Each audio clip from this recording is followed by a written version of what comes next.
The 2024 Indian elections are expected to be one of the most expensive elections in history. According to experts, the total cost will be close to $15 billion, double the amount spent in 2019 and overtaking the 2020 American elections, which cost around $14.4 billion. And with nearly 1 billion eligible voters in India, that's a cost of $15 per vote. From the 1 billion, 180 million are first-time voters, which alone is more than the entire population of Russia or Canada. But where is all this money coming from? Well, India is one of the fastest growing economies with large sums of wealth. So a lot of this money is coming from legitimate sources, such as taxpayers' money.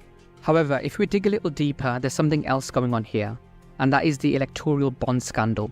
In 2017, Narendra Modi's government introduced a system which allowed people to buy bonds from government banks. These bonds can then be cashed in by political parties without the donor's name ever being made public. Whilst donating to political parties is not illegal, investigations have found that a majority of this money came from large corporations in return for favours from the government. For example, these favours could be winning tenders and contracts, or bypassing certain policies to benefit the business.